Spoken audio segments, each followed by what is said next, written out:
Meus irmãos, que a graça e a paz do Senhor Jesus estejam com todos vocês. Seja muito bem-vindo a mais uma aula do nosso subsídio para a Escola Bíblica Dominical. Eu me chamo Gustavo Vasconcelos e sirvo a Deus aqui na Assembleia de Deus, Ministério Belém, em Jundiaí.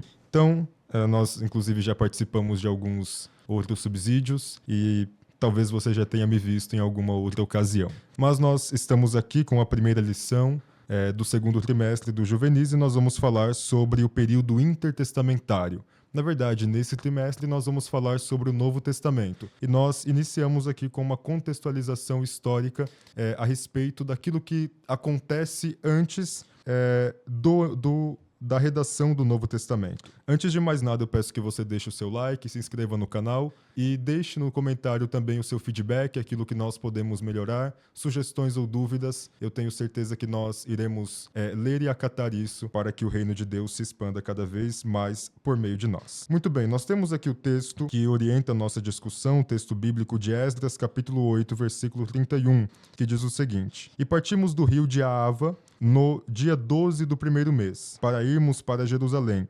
E a boa mão do nosso Deus estava sobre nós, e livrou-nos da mão dos inimigos e dos que nos armavam ciladas no caminho. Então aqui é uma descrição de Esdras a respeito da sua trajetória até Jerusalém. Nós sabemos que ele servia na corte imperial e que ele foi comissionado por Deus a ir a Jerusalém e a participar de todo o processo de reconstrução. Nesse sentido, nós falamos de uma reconstrução, principalmente, é claro, existem elementos objetivos, os muros da cidade que ficam a encargo de Neemias, como também o templo do Senhor, mas nós temos uma reconstrução principal, que é a reconstrução teológica. Esdras estava responsável por isso, por doutrinar o povo e por instruí-los no caminho de Deus, na lei de Deus. Então ele conta nos últimos capítulos, ou melhor, nestes últimos capítulos do seu livro, a respeito desse processo.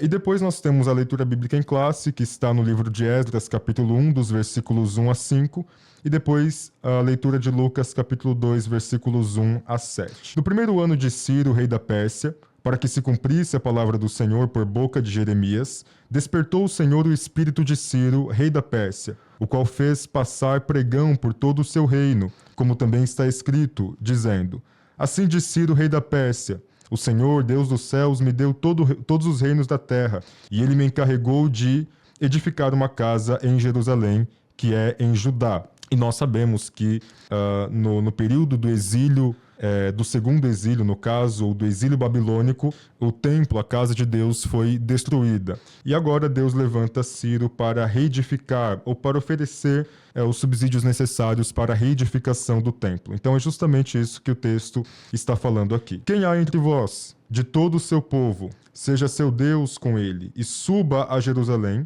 que é em Judá, e edifique a casa do Senhor, Deus de Israel. Ele é o Deus que habita em Jerusalém. E todo aquele que ficar em alguns lugares em que andar peregrinando, os homens do seu lugar o ajudarão com prata e com ouro, e com fazenda e com gados, afora as dádivas voluntárias para a casa de Deus que habita em Jerusalém. Então nós percebemos aqui um papel social importante de Ciro nesse processo de reconstrução, não somente dos elementos doutrinários, teológicos, como dos elementos objetivos.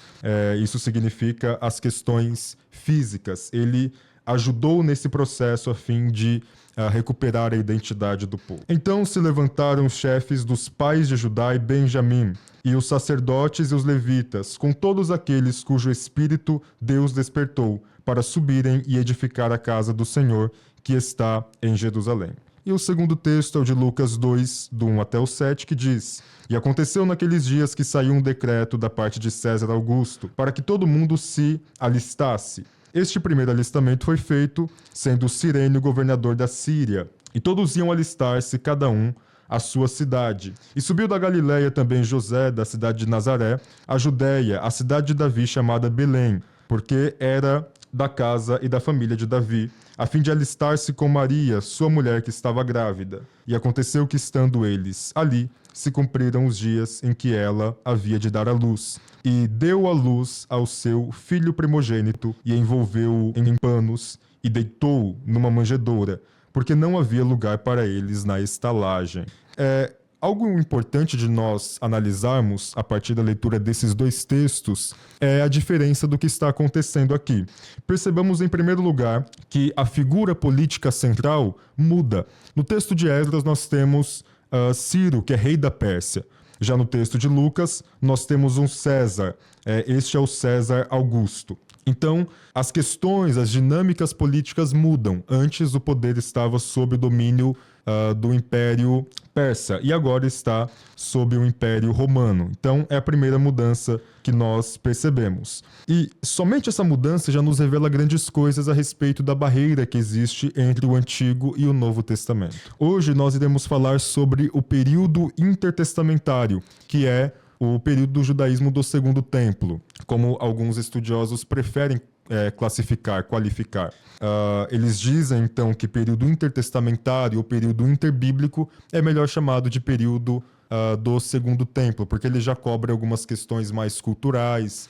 Esse termo cobre os elementos teológicos centrais do Segundo Templo. Enfim, as questões da nomenclatura têm as suas sutilezas, mas não é a isso que nós vamos nos ater a respeito de nomes, mas a respeito do período. Em Esdras, no capítulo 1, nós percebemos as referências a este segundo templo, o templo que seria reconstruído no contexto pós-exílico. Já em Lucas, no capítulo 2, o templo já tinha sido reconstruído, mas algumas mudanças importantíssimas aconteceram. Então nós nós enfrentamos um choque muito grande quando lemos Esdras, capítulo 1, e logo em seguida lemos Lucas, capítulo 2. Os personagens são diferentes, pessoas diferentes aparecem nesses contextos. As cidades são diferentes, as cidades em foco, no caso. Então, tudo isso gera em nós uma espécie de choque, e esse choque é aquilo que nós precisamos tratar nessa aula. E o primeiro tópico fala sobre o período do Segundo Templo, que é justamente o período interbíblico ou intertestamentário. E o que é isso? O autor diz que refere-se ao intervalo de 400 anos entre os acontecimentos finais do Antigo Testamento e o início do Novo Testamento. O que isso significa é que, pelo menos para nós protestantes, o cânon fechou no 5º século antes de Cristo com o profeta Malaquias. Então, no 5º século antes de Cristo, nós temos os últimos livros sendo escritos. O livro de Esther, os livros das Crônicas, o livro de Esdras, nós temos Neemias e também temos, por fim, o livro do profeta Malaquias. Então, estes são os últimos livros escritos, são escritos no 5º século antes de Cristo. E depois disso, nós teremos uma redação do Novo Testamento no 1º século. Então, isso nos dá pelo menos 400 anos de diferença. A questão é que o período interbíblico é essencial para nós compreendermos a teologia e os acontecimentos do Novo Testamento, porque é esse período que muda o povo, muda o pensamento, lança as bases para as filosofias e teologias conhecidas no Novo Testamento. Então, socialmente falando, ou melhor, a partir de uma análise histórico-social, nós percebemos o que está acontecendo no Novo Testamento e quais são as origens dos movimentos neotestamentários, das seitas que aparecem no Novo Testamento, a partir do período intertestamentário, interbíblico ou do Segundo Templo, como queira bem chamar. Um exemplo disso é o surgimento da seita dos fariseus e dos saduceus. São duas comunidades que são predominantes nos evangelhos, aparecem muito e têm uma relação muito grande com o Senhor Jesus. Nós não sabemos de fato qual foi o contexto específico em que eles surgiram, mas sabemos que foi no período intertestamentário. O fato de que os apóstolos e o próprio Jesus utilizavam a Septuaginta para fazer citações do Antigo Testamento. Então, a qual versão eles recorriam para fazer alguma citação, alguma alusão ao Antigo Testamento? Geralmente, em boa parte dos casos, era a Septuaginta.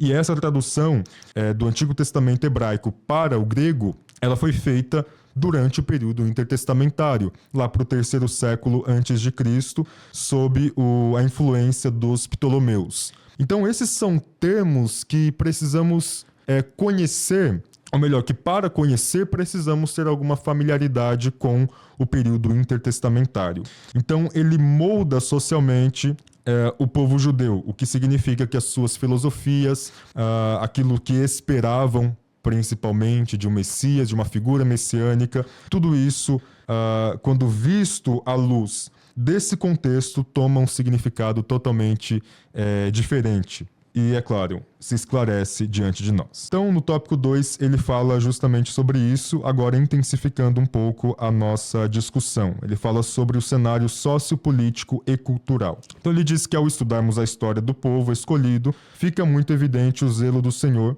e o cumprimento de sua promessa de jamais destruí-lo inteiramente, conforme está em Jeremias 46, 28.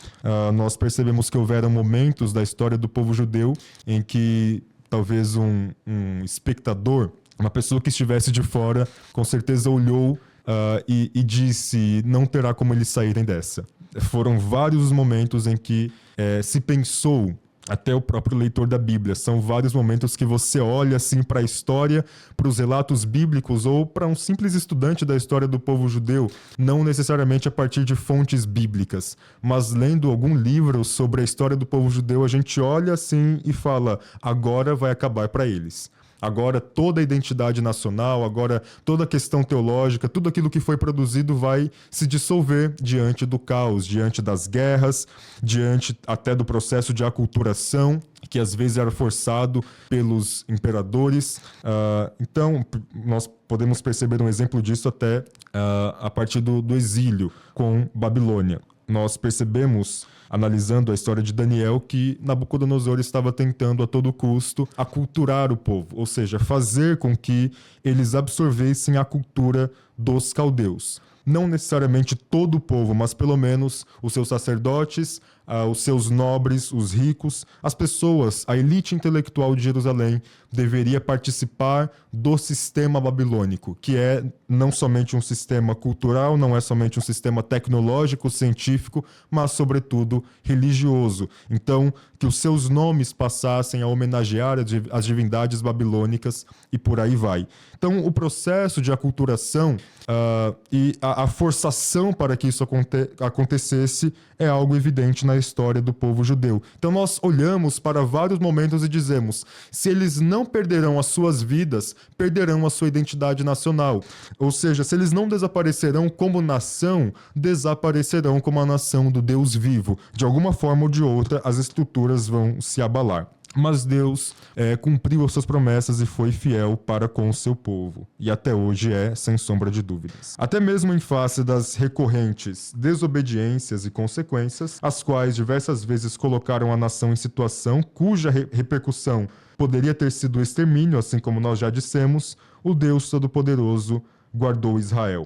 Contudo, visto que ao longo dos séculos os judeus foram dominados em momentos distintos pelos persas, e nós já vimos isso no texto de Esdras 1, gregos, nós não vimos isso, e romanos, conforme vimos em Lucas 2, tais influências repercutiram em mudanças importantes na cultura, na política, na religião e na linguagem do que havia sido o reino de Israel. Conforme estudamos no trimestre passado, a rivalidade entre judeus e samaritanos, característica sociocultural marcante observada nos evangelhos, agravou-se no desenrolar desse período, por exemplo. Então, como nós já dissemos, as dinâmicas sociais são moldadas a partir do momento histórico em que se vive.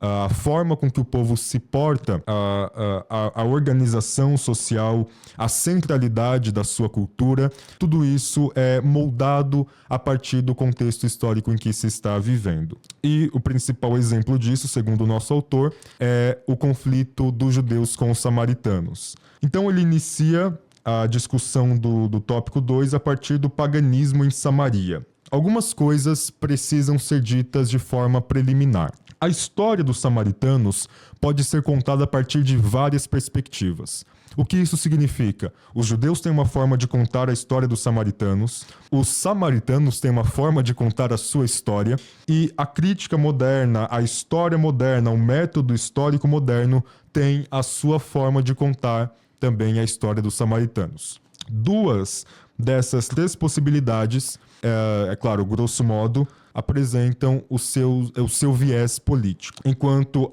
o método moderno de analisar a história dos samaritanos, que tende a ser mais imparcial, que tende a analisar mais as evidências que temos, os escritos, as evidências arqueológicas e dispomos de tudo isso, também acaba se desdobrando, porque, ou melhor, se desdobrando ou se fragmentando, porque é uma história muito complicada, existem dificuldades muito grandes em termos de evidências. A história que o povo judeu conta sobre a origem dos samaritanos está situada no segundo livro dos Reis, capítulo 17.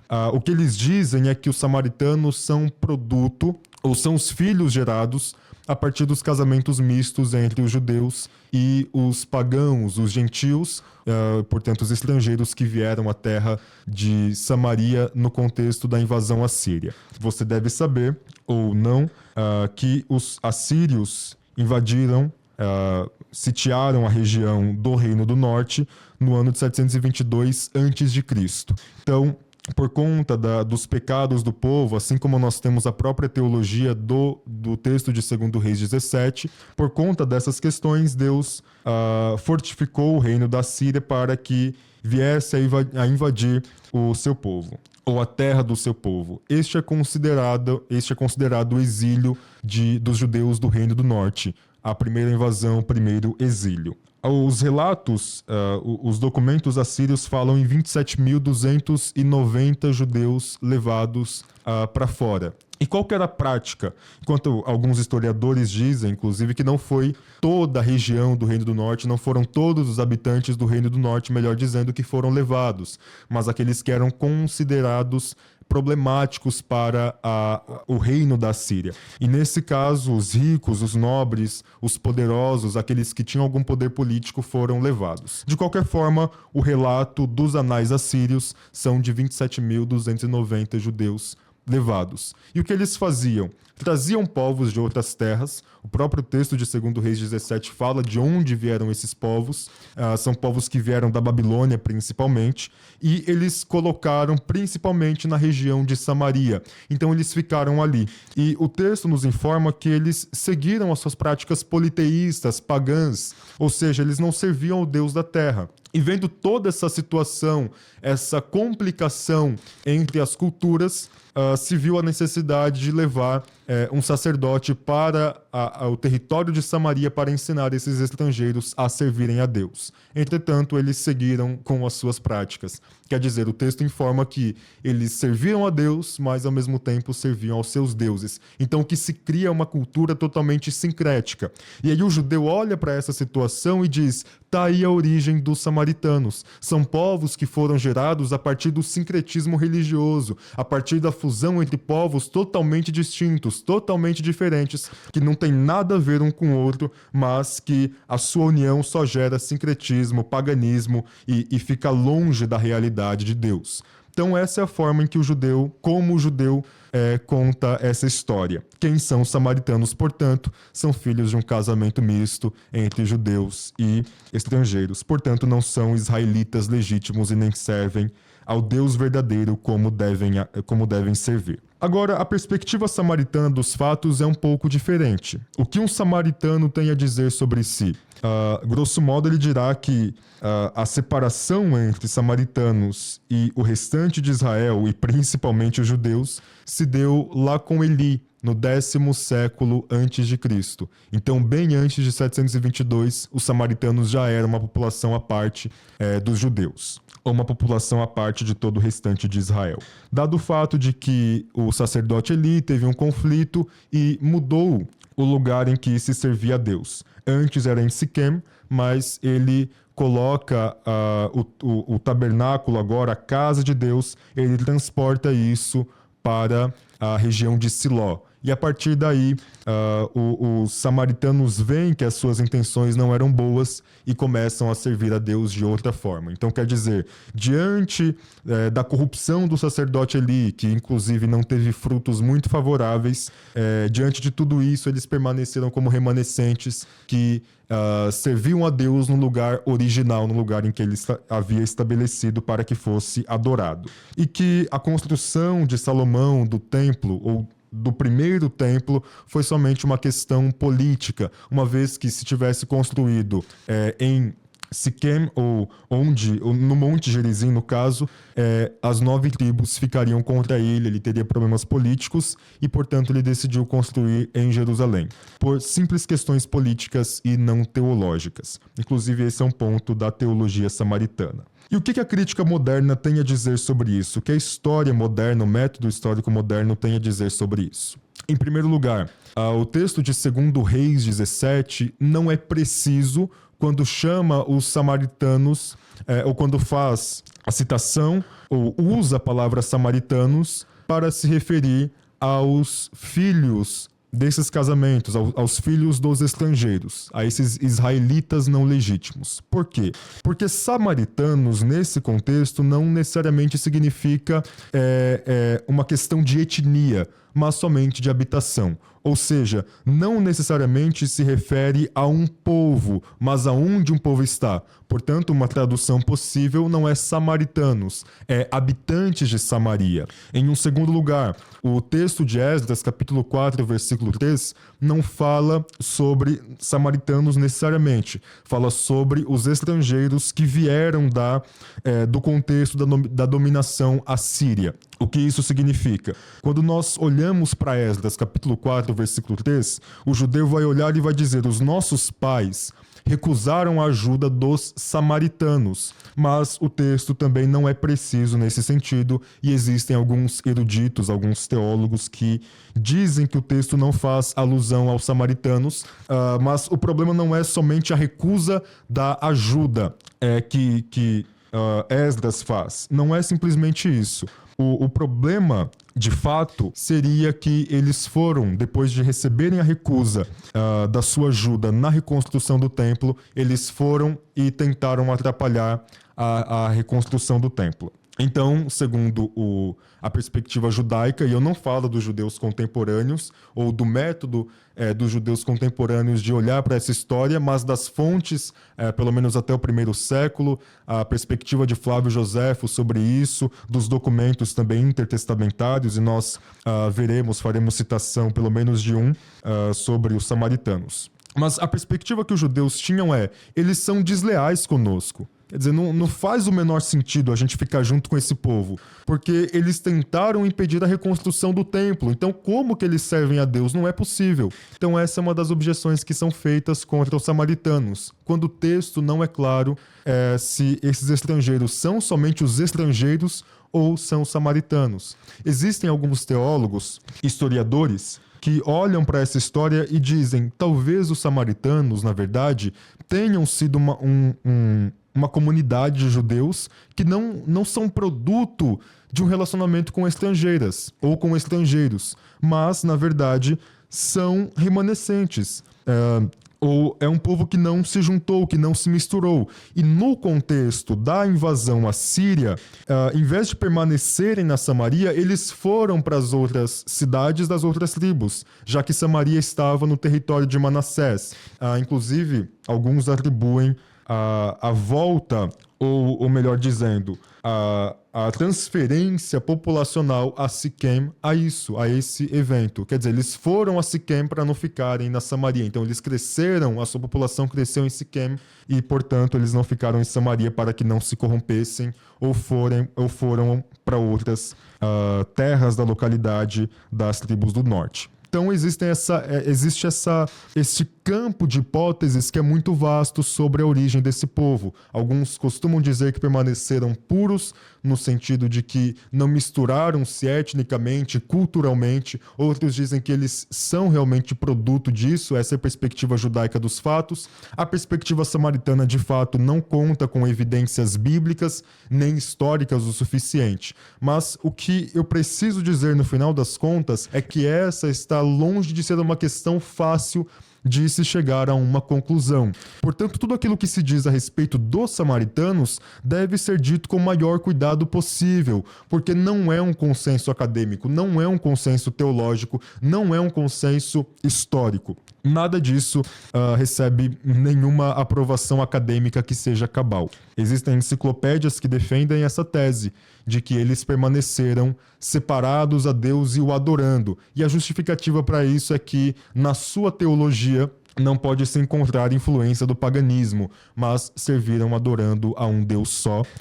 E o que os diferiu dos judeus não foi isso, mas foram outras questões, que são simplesmente teológicas. E também a questão política de Esdras. De qualquer forma, analisando o texto de Esdras, nós precisamos contar com aquilo que nós temos mais contato, mais evidência. A história dos samaritanos fica escondida, de fato, e nós só podemos traçar uma história novamente a partir do período intertestamentário. Essa é a questão, esse é o ponto que nós precisamos frisar. Para nós entendermos o conflito do samaritano com o judeu, só a Bíblia não vai ser o suficiente. A gente precisa olhar para o período intertestamentário. Mas antes disso, vamos analisar aquilo que nós temos na Bíblia e depois complementaremos com outras informações. Nós olhamos no texto que a reconstrução do templo a reconstrução dos muros de Jerusalém foi atrapalhada por dois homens chamados Tobias e Sanbalat, que frequentemente até são demonizados em algumas pregações e tudo mais, são vistos como inimigos do povo de Deus. Mas nós temos uma tendência de nos afastar do pensamento que as pessoas tinham no tempo em que eles agiram daquela forma. Melhor dizendo, nós nos distanciamos dos personagens bíblicos e não entendemos as razões pelas quais eles agem como agem. Não justificando a forma com que Tobias e Sanbalat agiram, não justificando essa tentativa de atrapalhar a reconstrução do templo, dos muros, de modo algum. Isso não é justificável, mas é explicável. O que acontece é que Sanbalat era o governante da província de Samaria, e ele estava vendo que um novo movimento político surgia a partir da reconstrução do templo. Então a centralidade desse novo movimento político era o templo. Então ele estava vendo algumas ameaças para o seu poder, para o seu governo. E isso era muito problemático, principalmente em um contexto de total desequilíbrio político. Quer dizer, a gente está na mesma terra e ao mesmo tempo não está na mesma terra. A gente compartilha de algumas questões étnicas, religiosas, tudo bem, mas existem tensões, existem conflitos e parece que esse povo não é tão favorável a nós. Então, quer dizer, tudo isso gera um descontentamento político, não é somente uma questão teológica, religiosa, é uma tensão, sobretudo, política. E se diz que é nesse momento em que o judeu realmente se distancia do samaritano.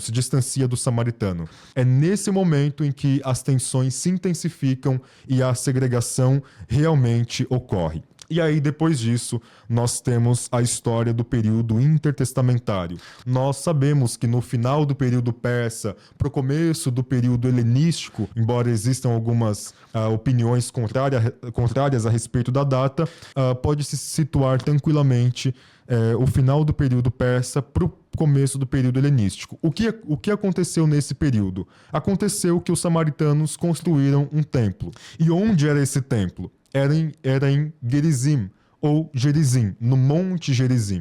O que acontece é que eles acreditavam que o lugar em que Deus seria adorado, já que nós temos referências no Pentateuco de que Deus seria adorado em um lugar específico. Seu nome seria conhecido em um lugar específico e a sua casa seria em um lugar específico. A perspectiva que os samaritanos tinham não é em Jerusalém, é no Monte Gerizim. E não é no Monte das Oliveiras, o lugar em que Abraão sacrificou o seu filho. Quer dizer, não é o Monte do Templo de Salomão o lugar em que Abraão sacrificou o seu filho. Este não é o Moriá. O Moriá é o Monte Gerizim. É o monte em que Abraão, quase melhor dizendo, sacrificou o seu filho. Abraão não sacrificou o filho porque teve uma intervenção divina. Deus, de modo algum, aceitaria sacrifício humano. É claro que melhorando o que eu disse aqui. Mas, voltando ao raciocínio, os samaritanos diziam que a centralidade da adoração seria em Gerizim, e não em Jerusalém, seria no Monte Gerizim. Esse é um dos pontos teológicos dos quais eles discordam.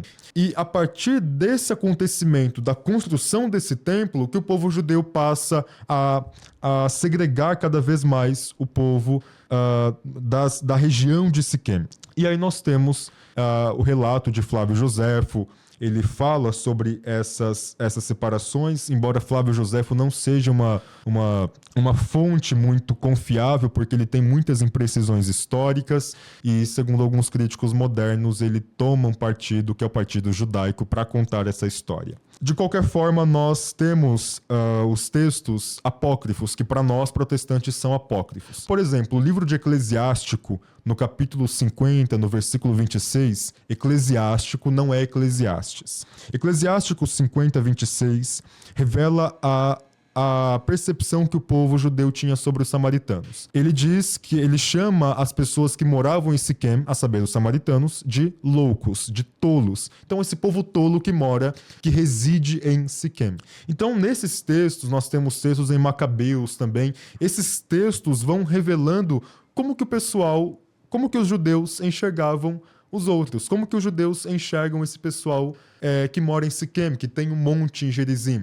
Inclusive, a tradição judaica diz que foi nesse monte que os ídolos de Labão foram enterrados. Então não tinha nada a ver com Deus ali. Era um lugar profano, era um lugar em que Deus não poderia ser adorado de modo nenhum, porque tinham ídolos enterrados ali. E nós temos também nos evangelhos, em João, no capítulo 8, os judeus olhando para Jesus e dizendo: você quer que a gente chame você de samaritano? Porque parece que você está endemoniado, parece que você serve ao demônio. Então, tudo isso é compreendido à luz do período intertestamentário e das dinâmicas. Joséfo comenta algumas tensões.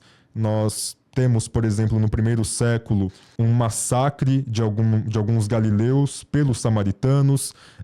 Estes também queimavam, ou melhor, acendiam as suas fogueiras a fim de enganar os judeus sobre a lua nova, que orientaria os seus sacrifícios, a sua devoção a Deus. Então, são coisas, às vezes, mais sutis e tem coisas que revelam essa tensão de uma forma um pouco mais grave. Então, o que nós podemos concluir é que precisamos ter um pouco de cuidado quando falamos sobre a origem e sobre a relação entre o judeu e o samaritano. Por exemplo, quando nós falamos sobre João no capítulo 4, nossa tendência de expositores da palavra de Deus é dizer: o judeu não se dá bem com o samaritano.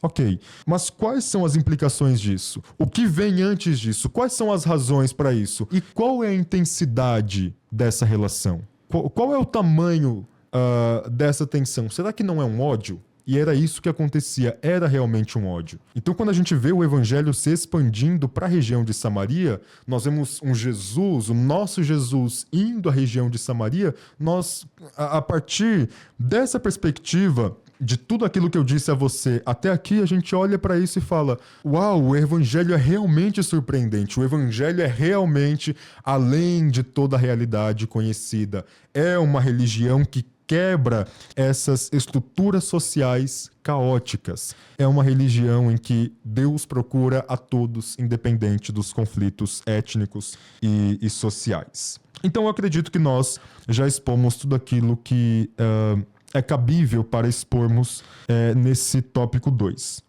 Em seguida, podemos prosseguir ao tópico 3, em que falamos sobre os invasores como instrumentos de Deus. Em primeiro lugar, nós temos os persas.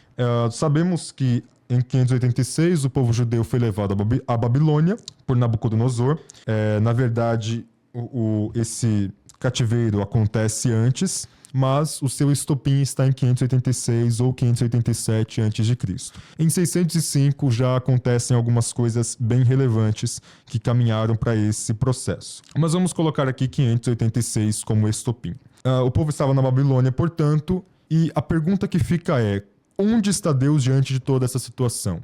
O que é que Deus fará? Ora, Deus levantou profetas para dizer que ele faria isso, para dizer que ele permitiria com que o mal viesse do norte. Ele permitiria com que os babilônicos, os caldeus viessem e tirassem o povo de sua terra e os levassem para a sua terra. E o que Deus faria diante disso? Cessou a sua promessa? É claro que não. Deus não permitiu com que seu povo fosse totalmente extinto. O que ele faz? Ele levanta um homem chamado Ciro, que era um líder persa, e ele conquista a Babilônia em 539 a.C.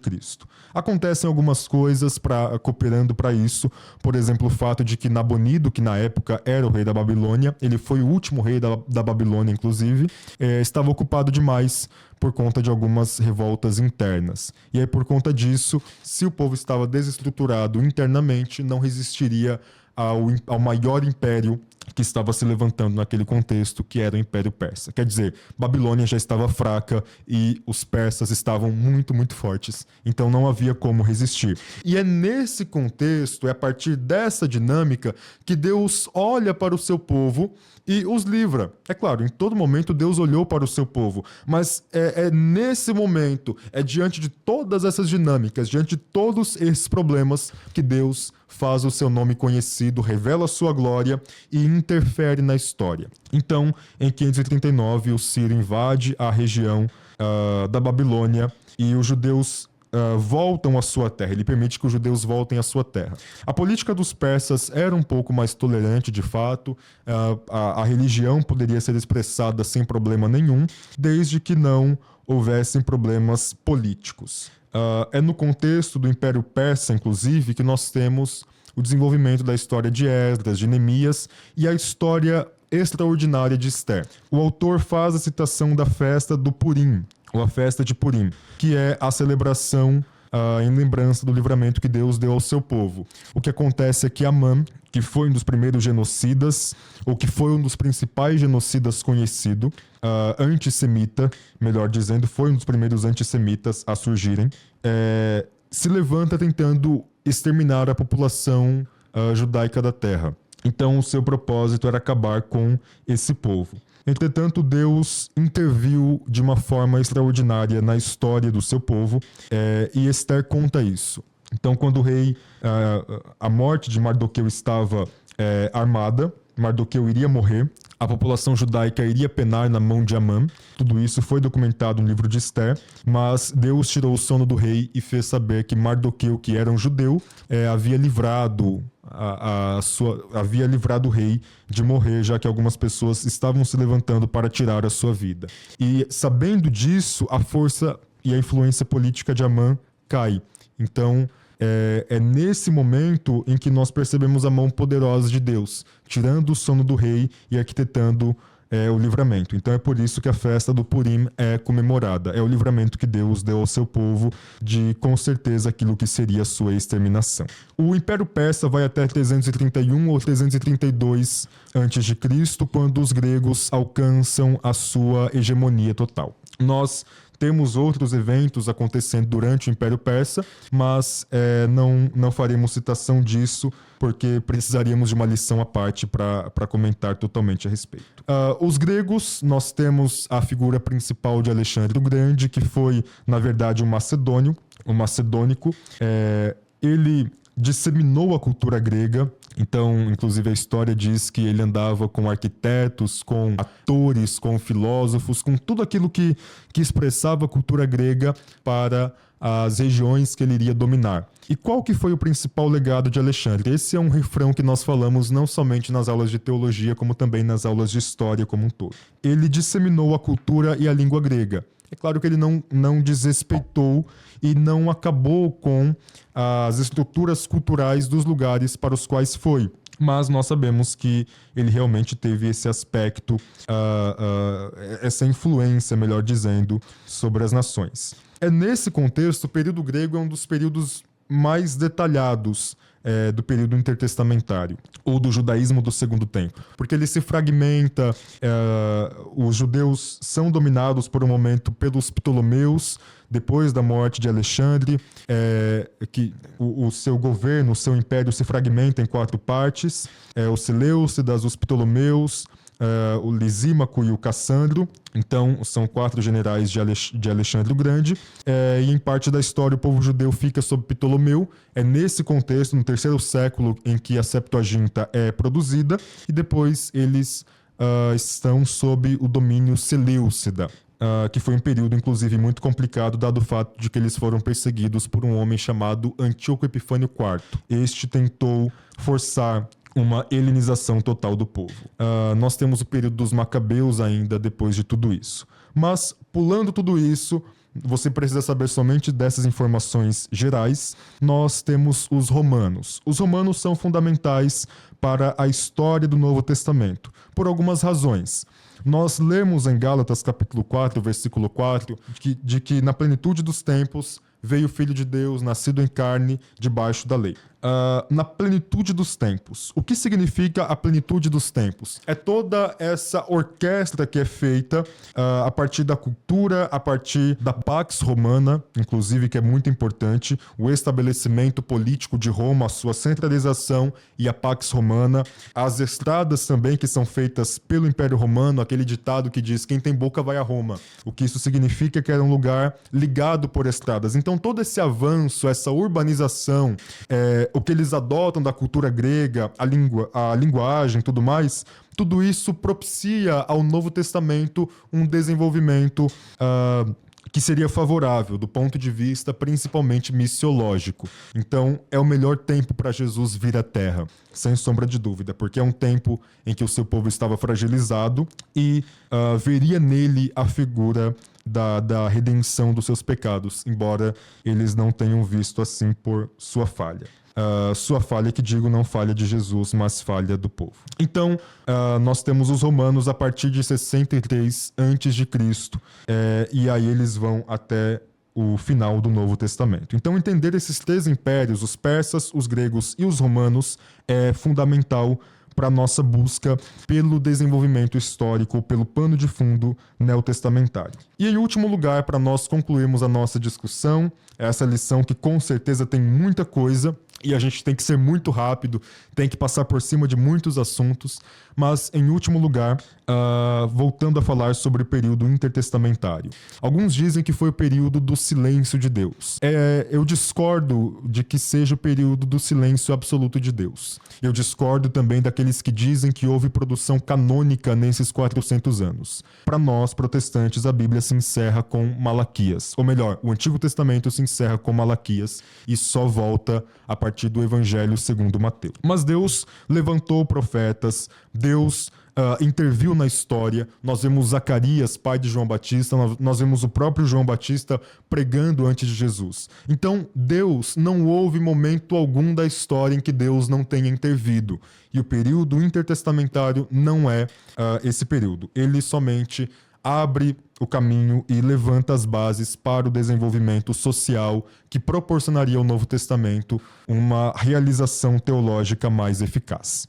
E aqui nós concluímos aquilo que tínhamos para falar a respeito disso. Muito obrigado pela sua atenção, que Deus abençoe em Cristo Jesus e até a próxima.